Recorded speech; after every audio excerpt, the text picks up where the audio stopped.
We have 2 2/3 troikas here.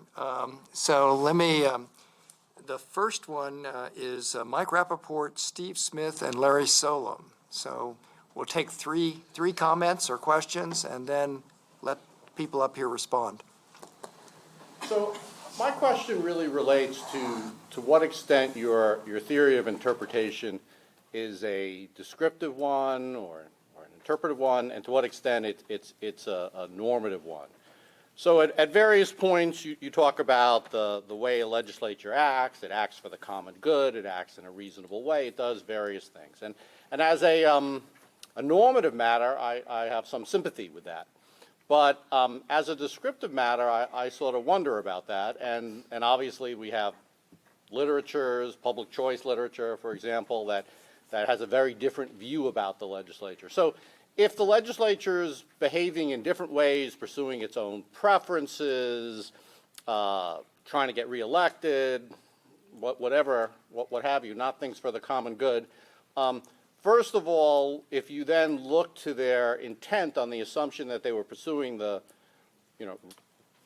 common good, won't get their intent. And in fact, I sort of wonder whether there is even an intent, because I take it, I'm not quite sure, you didn't go into it very much here, a little bit, that you even only get an intent by the assumption that they're acting in this way, or only get a common intent. So it really comes down to, is it a description or a descriptive theory or a normative theory, and the consequences for that? Steve. Well, this is a question, I guess, first for Fred, but then through Fred to Richard, I hope. So, and it has to do with this, again, you break it, you own it sort of idea. So in a certain sense, it seemed to me that's true. Let's suppose you're a legislature. You know that if you intend X, but you communicate yourself in a way that somebody else is going to understand you to have intended Y, you're going to be stuck with Y, even if, in the best of faith, they're trying to figure out what you intended. So in that sense, you're right. But that doesn't seem to be what you have in mind. You have in mind more a situation where the later interpreter, the court or whoever, says something like, there's a difference between the intention and what they said. So we think maybe they intended X, but they said Y, and so we can do Y if we want to. Now, it's almost as if the interpreter's in some sort of struggle with the legislator the legislator's trying to constrain the interpreter, and the interpreter's going to get away with as much as they can, and if you miscommunicate it or express yourself badly, then you authorize them to do that. That seems a little odd. So I was just thinking about that, and I thought, well, maybe the reason why you look at it that way is because you say that Richard basically has a command model of authority. And so in a command situation, I think maybe we do think that way. We think somebody's trying to command me, but I will do as much as what I want to, as much as I can, and if I can get away, still fit myself within the command, and then I will. But it seemed to me, so this is where it becomes a question for Richard. I didn't read Richard as saying that it was a command model. The kinds of phrases he uses are things like the legislation conveys the reasoned choice. It's trying to convey reasons, and I take it, that have entered into some sort of a choice. That's what it's trying to convey, and presumably this is more of a cooperative enterprise in which later interpreters are trying to benefit from some system in which some people make reasoned choices and other people try to follow them. On that model, would the you bought it, you own it, you broke it, you own it principle make any sense? So that's the question to you, but I guess to Richard, I'm wondering whether I'm right in saying it's not really a command model. I understood you quite to be offering us. Thank you for the paper, Richard. You've heard some of my concerns before that echo Michael's question. I'd like to ask you to elaborate a bit on the understanding of joint or group agency. It's the underlying machinery is not in this paper. Obviously, you refer back to prior work. And in particular, if we're talking about the constitution of the group agent here, in the case of the United States Constitution, and the communicative situation of that group agent, right? So I would take it that the agent, at least most obviously, would be the Philadelphia Convention, right? That is the agent that actually writes the text of the Constitution. It has a complex internal construction, right? So the Constitution goes through various phases and committees, and the final text is only produced internally by the Committee on Detail, or Style, excuse me. And then it communicates to the ratifying conventions, right? And so, assuming, and maybe this is where you would part company with me, a sort of standard Neo-Gricean model of intentions. The communicative situation is very important here. The Philadelphia Convention seems to be communicating to the public. The ratifying conventions are taken not as having authority on their own behalf, right? All their authority is in their representational capacity as representing the public. And therefore, the Constitution is addressed as a text to the public. That means that the communicative situation in which the framers found themselves was that they were writing a text where their communicative intentions were to be recognized by the public. That would be a reason why, in order to coherently intend to communicate with that audience, you would use words in their ordinary signification, that is, in their conventional semantic meanings or public meanings. And to the extent that you were relying on pragmatics or contextual enrichment, on contextual disambiguation, on implicatures, implicitures, and presuppositions, you could only rely on the public context of constitutional communication. And so then wouldn't it follow that from an intentionalist perspective, at least of the Neo-Gricean kind, that the intended meaning, except in case of accident, of a failure of communication, would be the public meaning? Okay, that's three. Okay, right. So 3 nice, short, simple questions. Thank you, Jim. Okay, Mike's question is of course a very good. They're all very good, important questions. But this one is the theory descriptive or normative. Now I'm going to say, in one sense, both, but in one sense, the normative has the upper hand, because this is a general account. It's an account of the structure of lawmaking, the structure of legislating. So well-formed legislating, well-formed constitution making, which I then attempt provisionally, without the kind of elaborate work one needs to do. I then try to bring to bear, to some extent, with various contexts, the British tradition, the Australian Constitution, the American Constitution, where at each of those points there is a certain vulnerability to the particular facts. You have a wholly corrupt legislature, or a legislature that stands in a certain kind of structure of authority where it's not viewed and it doesn't understand itself to have the kind of role I'm saying. Well, in one sense, that's too bad. It's unfortunate, and it means that, I mean, my theory can show the problems there, but it won't have explanatory power in showing the way the decisions are being made, because they're not being made on this basis. Now, having said that, the reason I say it's a little bit of both is because I think I think it makes sense as an account of well-formed legislative action and constitution making. And I think there will be some explanatory traction in the variety of practices we have, partly because the practices we have are awfully general and full of confusion and difference and so forth and so on. And a sound normative account might help one make some sense of that variety and see some of the reasons that are going on, some of the reasons that make some sense of a particular practice. Now, in addition to that, I think it's also the case that legal systems, for understandable reasons, often adopt a certain kind of, if not stipulated view, a certain charitable view of other institutions. I think there's some good reasons for that, even if how far that goes is an open question. So it might be that particular legislators are corrupt and so forth. Now, even if particular legislators are corrupt, they're part of an institution that has a public standing, they have to interact with other legislators, and I'm assuming the corruption hasn't reached the level where you can straightforwardly trade votes for money on the floor of the House. And so the larger normative account does have some limiting force as to how they have to act, how they conceive of themselves. Our corruption has to have a certain place.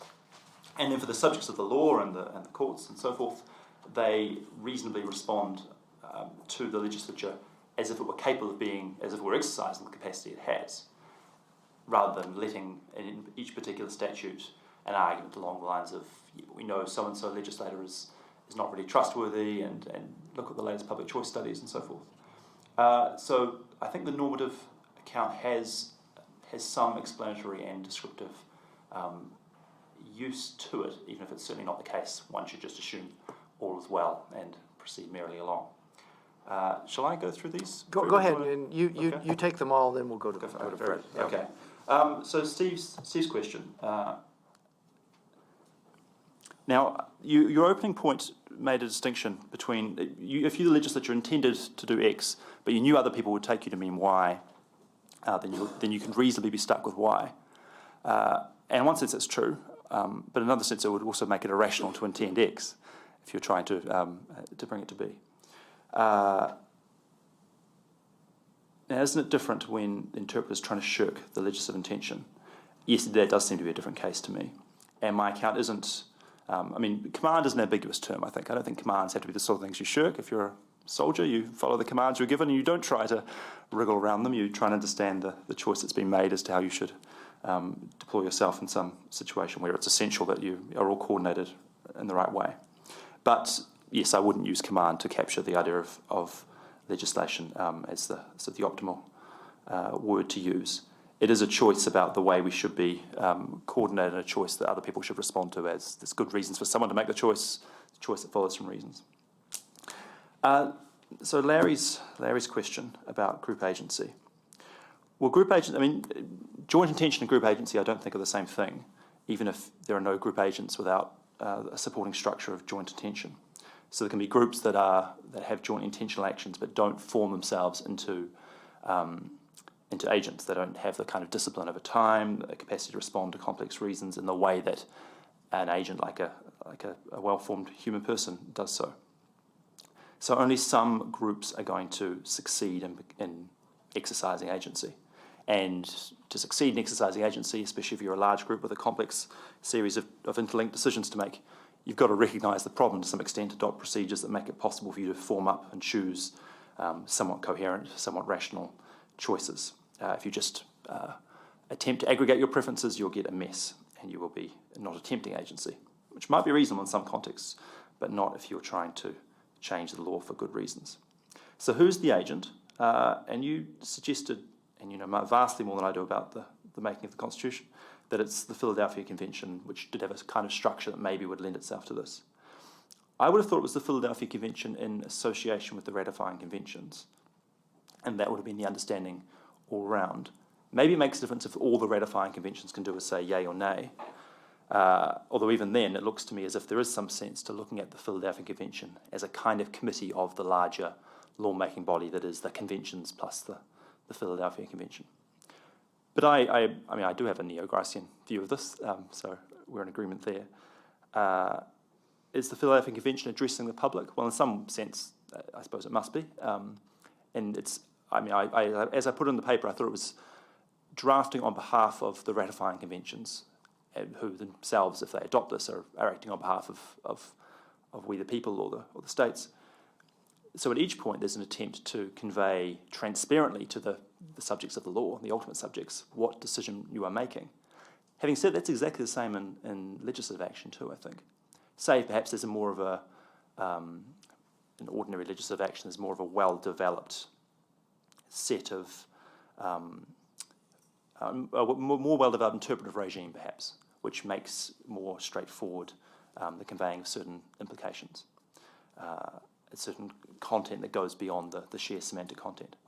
Now, I wouldn't have thought that this was a reason for the framers to limit themselves to semantic content. It's certainly a reason for the framers to be as straightforward and transparent and non-cryptic as they possibly can. But often we're pretty bad at judging. We speakers, communicators, precisely the line there. And so we may well take it that what we're saying has a certain obviousness which someone else has got to work for to try and understand us. Okay, I'll stop there. So I don't want to resist the notion that maybe cooperation is a better way of thinking about it than command, but even cooperation is hardly inevitable and has to be justified on normative grounds, and that we could imagine a world in which the interpreter or the subject is in a dialogue with the language rather than a dialogue with the lawmaker, or is it a cooperative relationship with the language rather than the lawmaker? So command is one model, cooperation is another model, but let's call the third model the so what model. That is, there are intentions out there, and even if we accept that there can be group intentions or group agency, a certainly plausible model would be a so what model. And at least part of what I'm suggesting is that maybe we should take the so what model more seriously. But yes, command puts it a little more strongly than I needed to, and in that sense, I take what you're saying. Let me just, one little footnote going back a little bit. It's not clear to me that on the system question that we should take the word rule in rule of recognition seriously.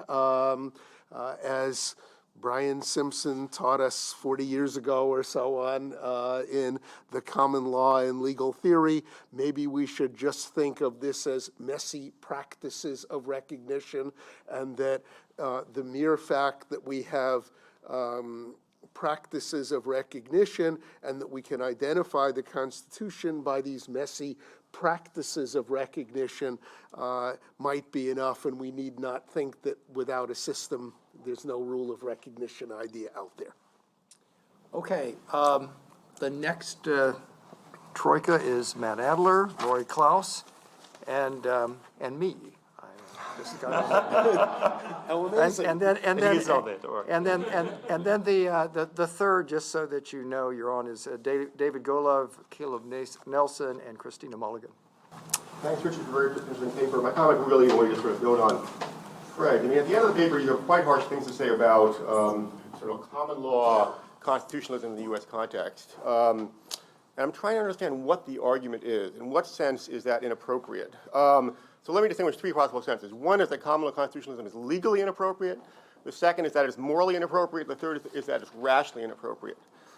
Now, it seems like you've given us the tools to understand why common law constitutionalism is legally inappropriate. Namely, assume you're right that number one, the U.S. Constitution, the Big C Constitution, is an enactment, and indeed, and the content, the legal content of the enactment is given by the framers' intentions, right? So it then follows that, assuming the enactment has legal force, that it's problematic to depart from those intentions and instead to update the Constitution in a common law fashion. But it's possible that, our practice is such that the enactment here doesn't have, a conclusive force. That is, we have a kind of practice where actually this common law elaboration is superior over the enactment of the Constitution, right? So it's actually possible, even if you're right that surely this is an enactment and that it has some kind of legal force given by its framers' intentions, it doesn't follow that common law constitutionalism is legally inappropriate. But assume you're right that common law constitutionalism is legally inappropriate. Of course, nothing follows as to its moral inappropriateness or not. That is, common law constitutionalism might be a terrific way to produce, a polity which is great on all dimensions, where consequences are great and where democracy flourishes and so forth. I mean, there is no shred of moral argument here, right? All you've shown us at most is that common law constitutionalism is legally problematic. Now, there's a third kind of inappropriateness which is, maybe suggested. I don't know whether this is your intention or not. You tell me. But which is rational inappropriateness. I mean, one feature of plans at the individual level is that I can be accused of a kind of inappropriateness or irrationality which is neither legal nor moral. So imagine before going to bed, I form the plan because, of course, in the morning I'm rushing to put on a blue shirt and a red tie, not spend time thinking about that. And then I wake up in the morning, and instead of doing that, I sort of, dilly-dally and do something else. Now, I've done nothing illegal there, and I've certainly done nothing immoral, but I've done something irrational, right? I've departed from my plan without a change of circumstance or what have you. it's very plausible that the same can be said about groups, right? Groups, well-formed groups with group intentions and so forth, if the members, form the relevant intentions and all the other aspects of what's required for a joint intentional action, that breaking the plan, amounts to a kind of individual rationality. So if it were the case that we today were part of this plan, right, to enact the Constitution, that if that were the case, robustly, then by not, giving overriding force to framers' intentions and doing something else, we could be accused of a kind of irrationality.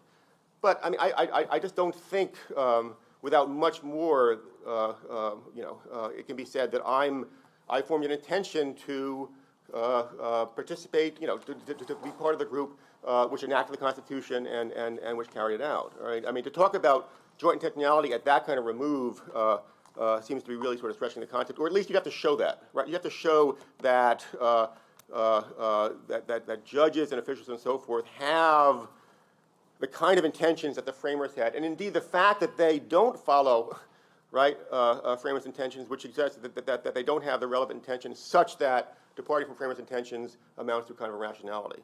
So at the end of the day, I mean, this is normative, but again, what kind of normativity? Is it legal? Is it moral? Is it rational? Tell us. Laurie. I'd like to explore a little your proposition that to seek to legislate is to seek to change the law, right? And to suggest to you that to seek to legislate is to seek to change the words of the law, but need not involve any intention to change the effect of the law at all, right?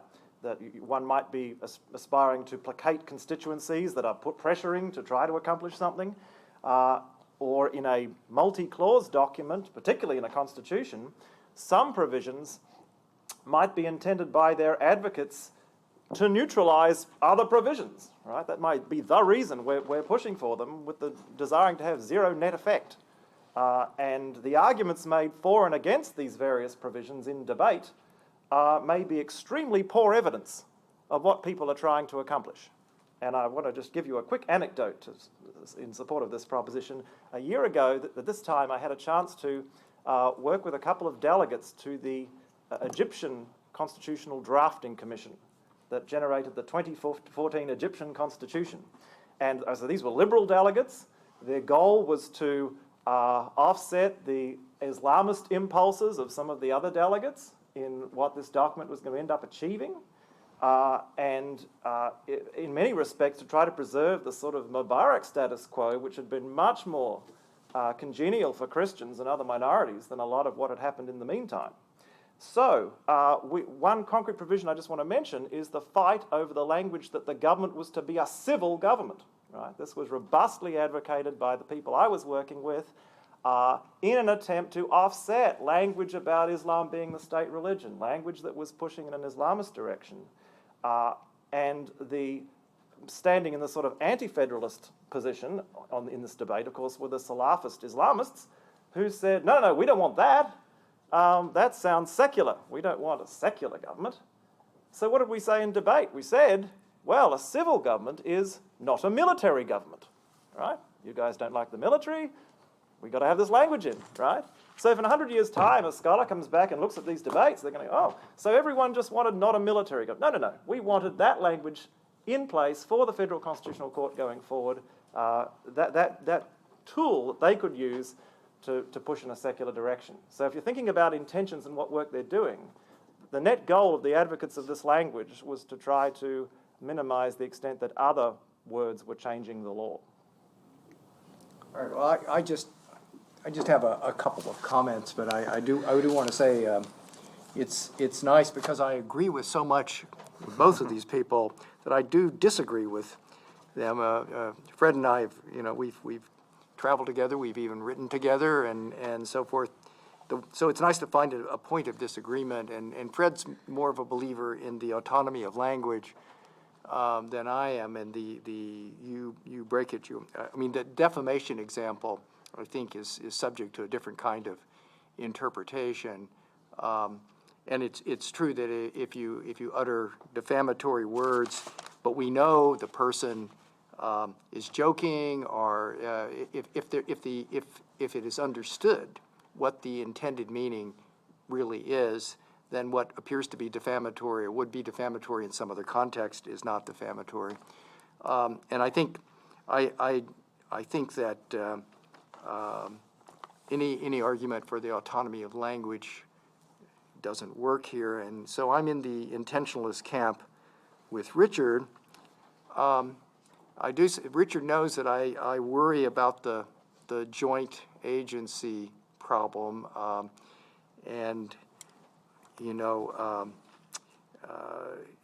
and I'm my heretical view is that sometimes what appears to be meaningful language is not, because it was authored by a group that had different meanings for the symbols, and thus there's no joint single meaning.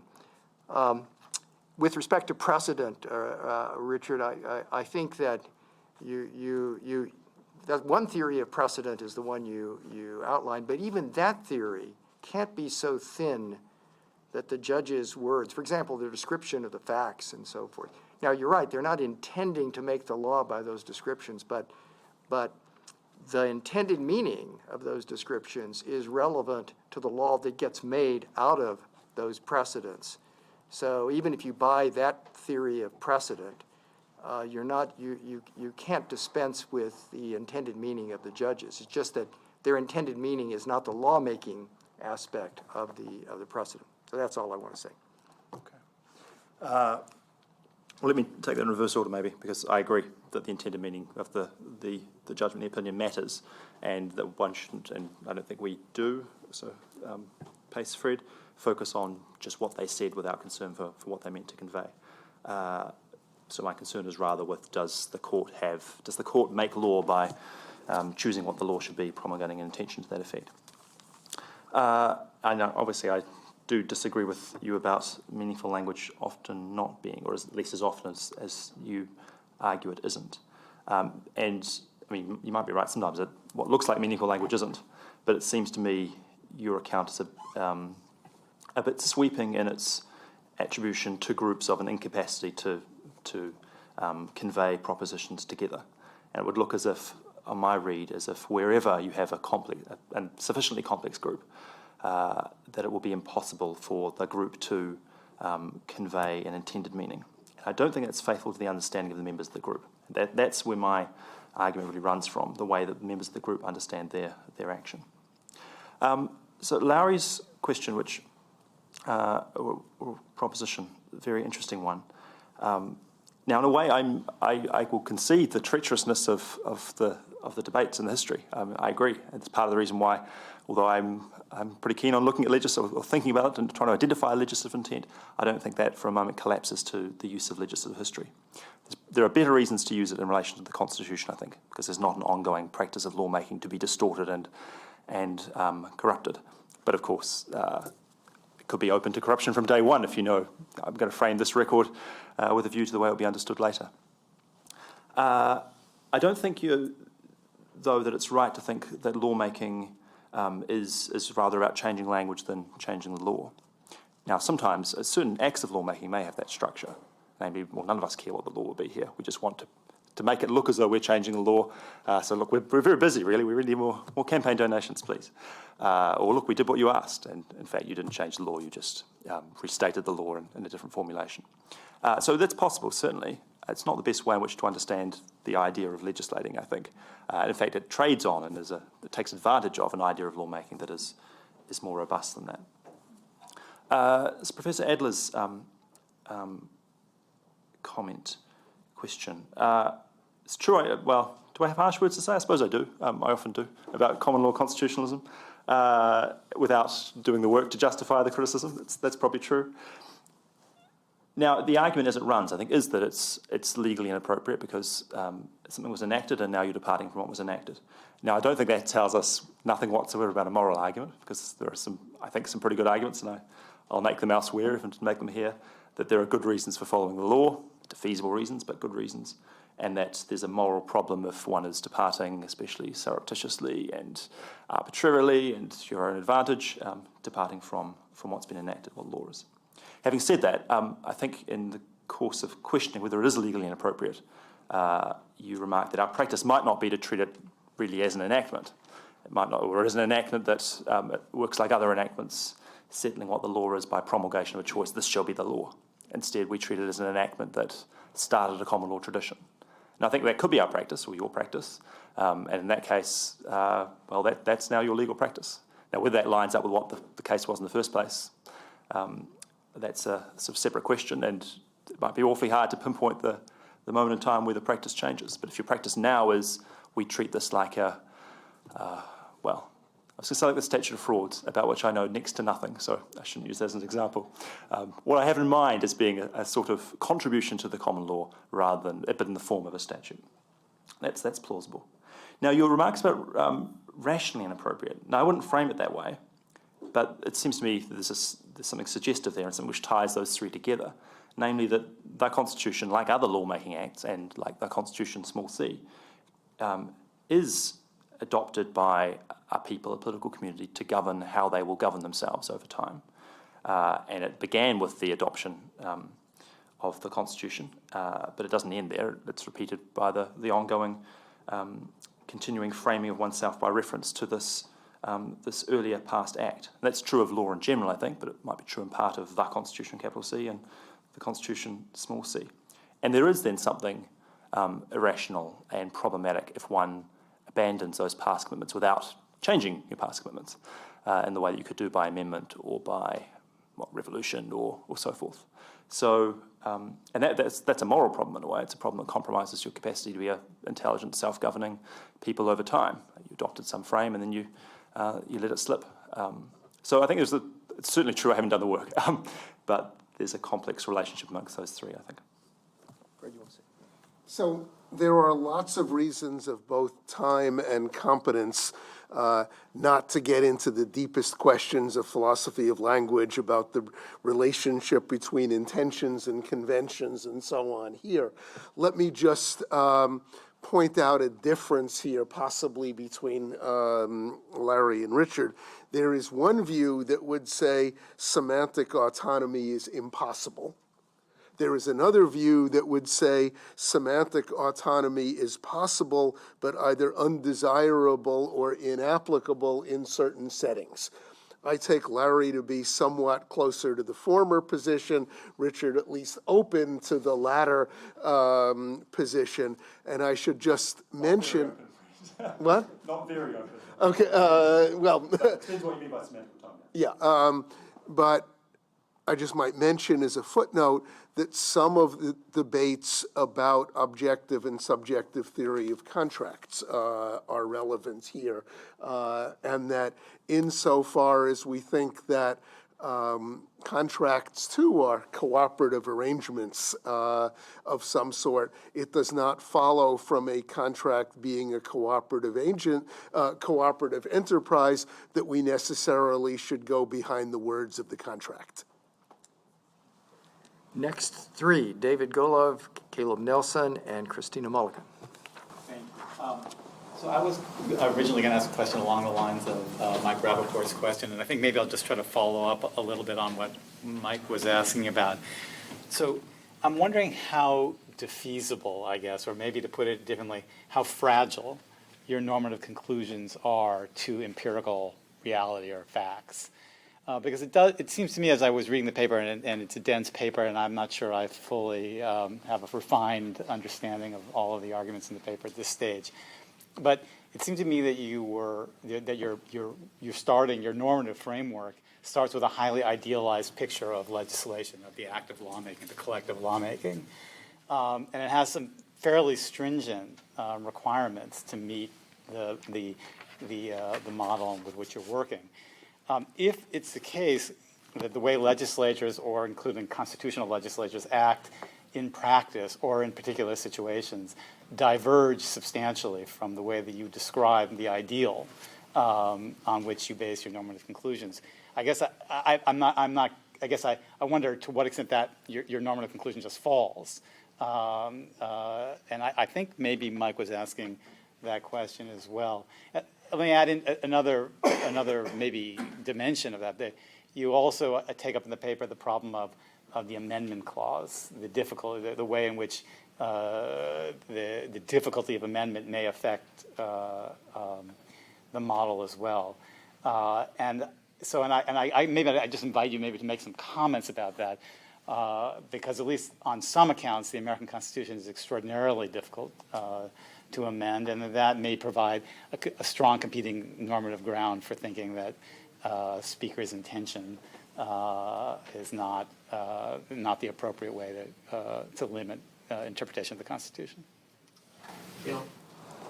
I'm very much drawn to the idea that the principles of interpretation we tell people to use to figure out the meaning of deliberate acts of lawmaking ought to produce a correlation between interpreted meaning and intended meaning.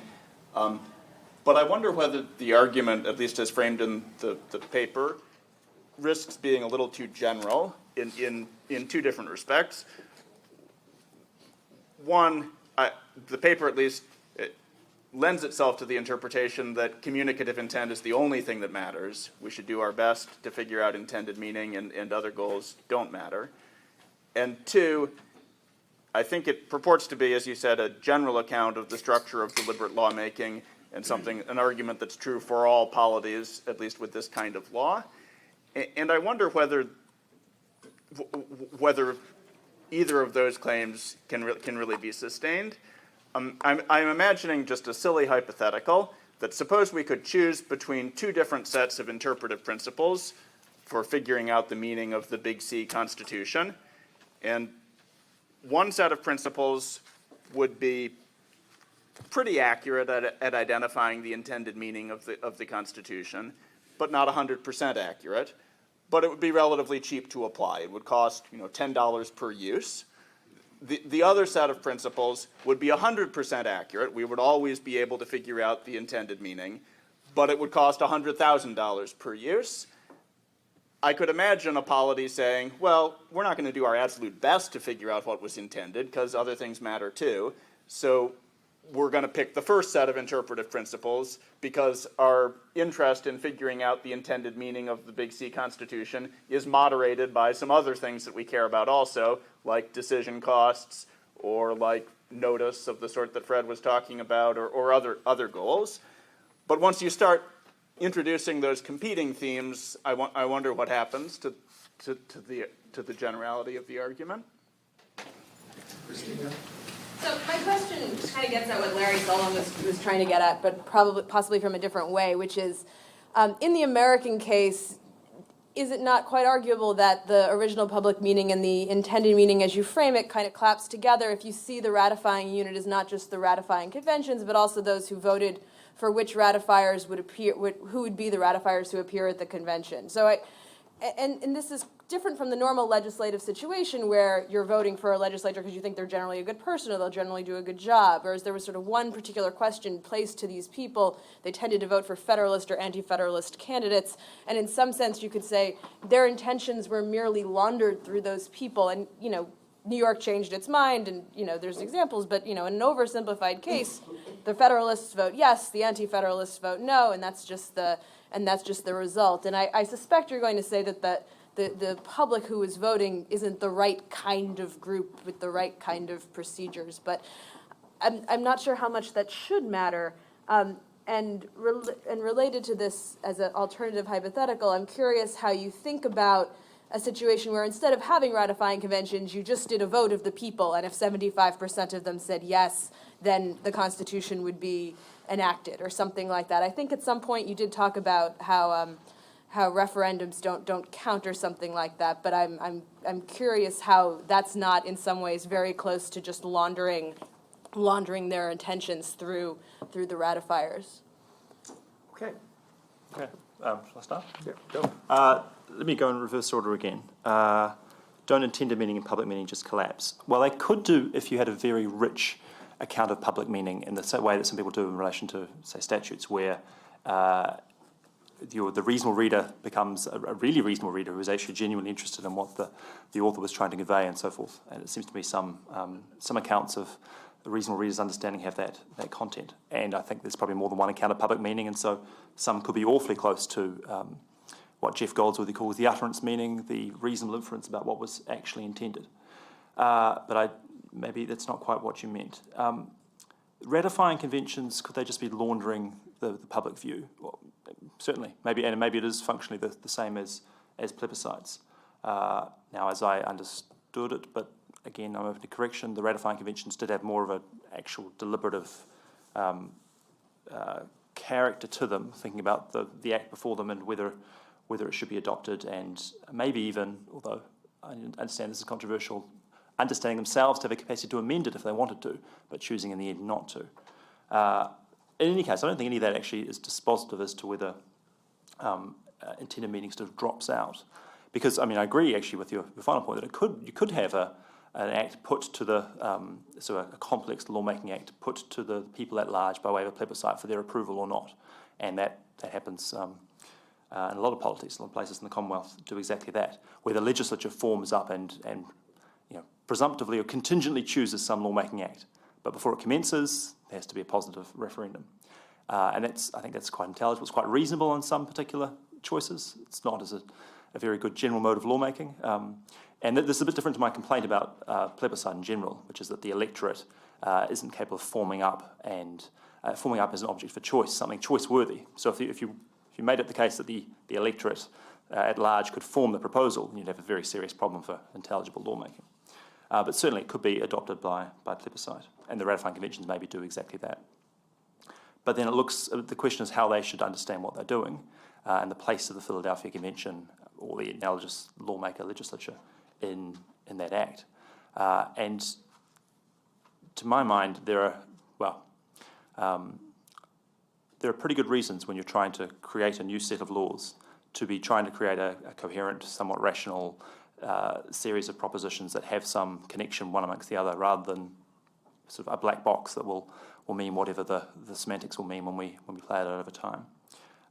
So I'm not sure. I don't think that thinking of the ratifying conventions as just laundering public decision on whether to adopt the Constitution impairs the analysis. So Professor Nelson's question, is the argument too general? Does it suggest goods? Well, I wasn't sure if your example of considerations of choice was one example amongst many, or sort of that complaint in a way, or that claim. Are goods other than intended meaning significant? Well, at large, sort of course. Are they significant in terms of understanding what the legislative act makes law? Well, not so much, I think, although intended meaning and reasoned choice have a complicated interrelation here. But you've got to figure out how you're going to figure out what the intended meaning is.